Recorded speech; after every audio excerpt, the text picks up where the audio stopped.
আসসালামু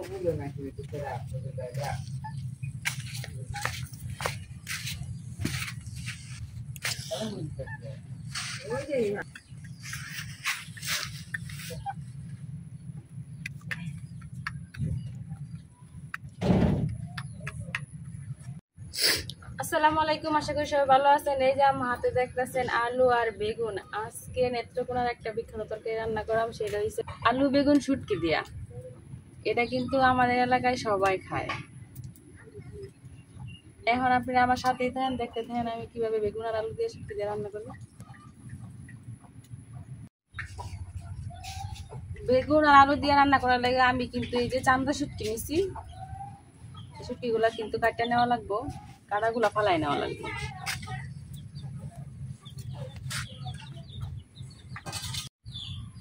এখন আমি বেগুনটি কাটতে লইয়াম। যেহেতু আমি শুটকি দিয়ে রান্না করাম, এই জন্য কিন্তু বেগুনটি আমি চিকন করে কাটতে লইতেছি এই যেভাবে।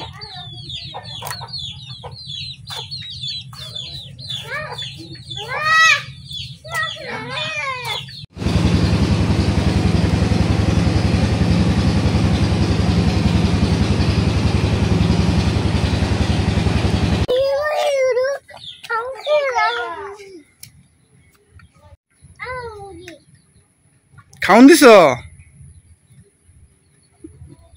তোমার মুরগি কটা?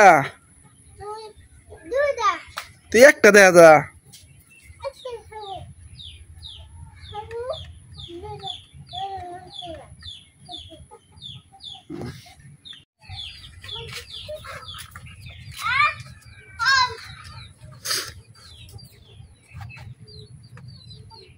এই যে আমার বেগুন কিন্তু কাটা শেষ হয়ে গেছে।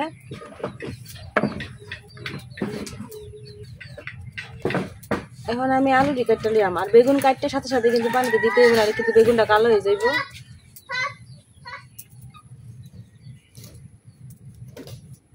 আলু সিলাই আলুটা কাটতে লিয়াম।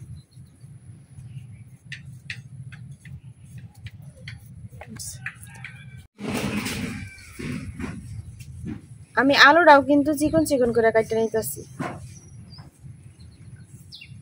এই যে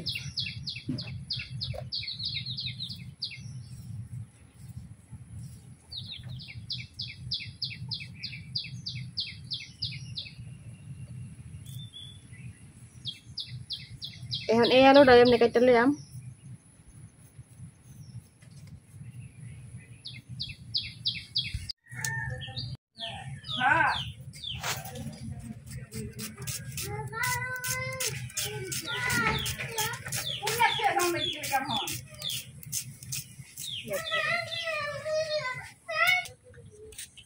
এই যে আমার পেঁয়াজ রসুন কাটা শেষ, এখন কাঁচা মিষ্টি কাটতে লিতেছি।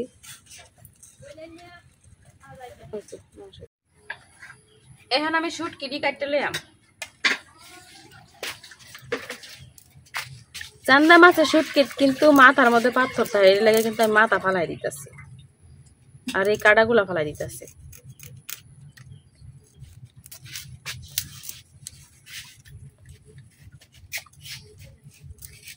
শুটকিটি কিন্তু একবার নিজের হাতে তৈরি শুটকি, এর লাগে কিন্তু কোনো ময়লা নাই, পরিষ্কার।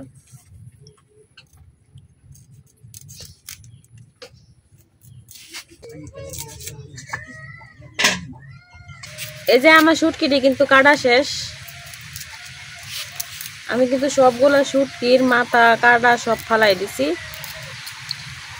মাথাটা রাখলে কিন্তু একদমই খাইতে ভালো লাগে না, পাথর খালি কামড়ে পড়ে, খাওয়াটাই নষ্ট হয়ে যায়।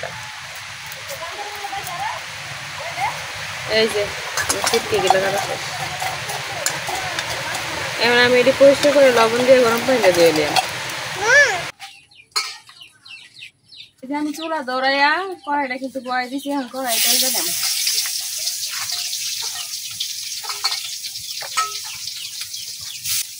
আমার তেলটা কিন্তু গরম হয়ে গেছে, কাটতে হাতে রসুন গুঁড়া দিয়ে দিতেছি।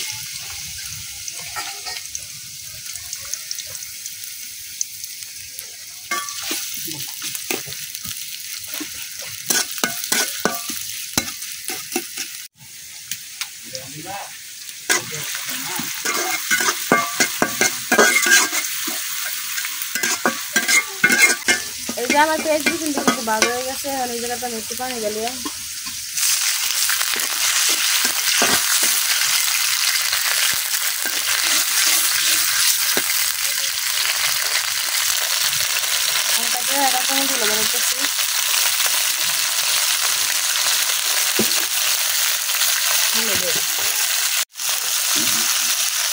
মানে একে একে সব গুঁড়া মশলাগুলো দিলে আমি দিলে কিছু হলুদের গুঁড়া, দিলে কিছু মরিচের গুঁড়া,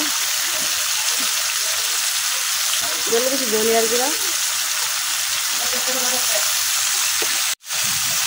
দিলে কিছু লবণ, মিশিয়ে মশলাটা কিছুক্ষণ কষাই নিলাম।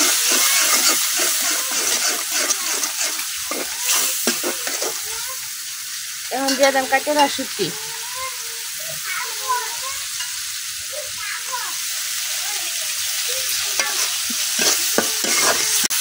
শুটকিটা কিছুক্ষণ কষাই নেন।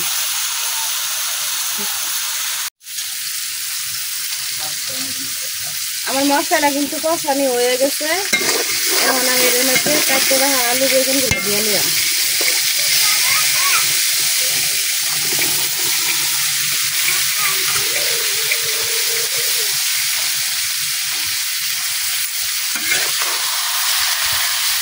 এখন মশলার সাথে আলু বেগুন ভালোভাবে মিশিয়ে দিলাম।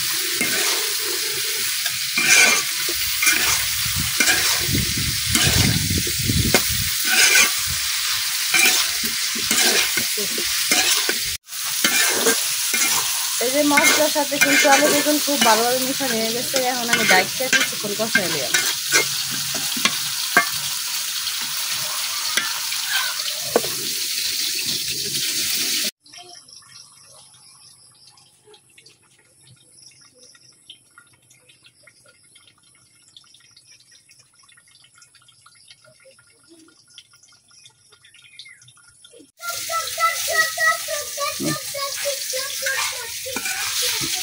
এই যে আমার তরকারিটা কিন্তু কষানো হয়ে গেছে। এখন হালকা একটু পানি দিলাম। এই যে দেখতে পাচ্ছেন তেল ছেড়ে দিচ্ছি। আলুটাও কিন্তু সিদ্ধ হয়ে গেছে।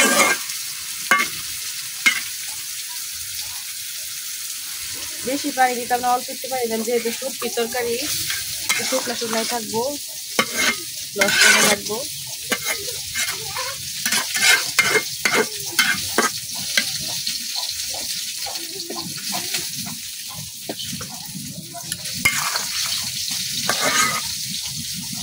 এখন আমি ডাইটটা কিছুক্ষণ জল দিলাম। দেখি আমার তরকারিটা কি পর্যায়ে আছে।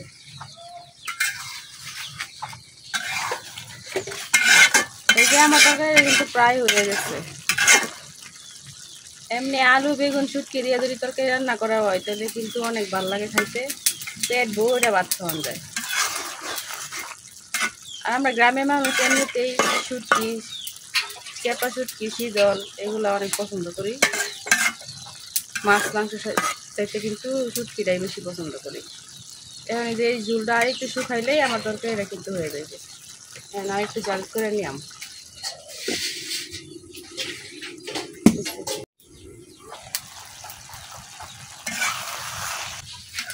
এই যে আমার তরকারিটা কিন্তু হয়ে গেছে। এখন এই যে আমি নামাই না।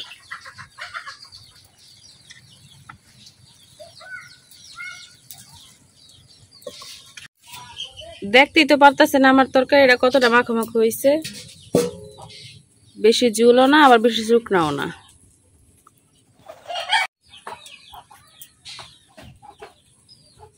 তরকারিটা কিন্তু দেখতে অনেক সুন্দর হয়েছে, খাইতে অনেক মজা লাগবো।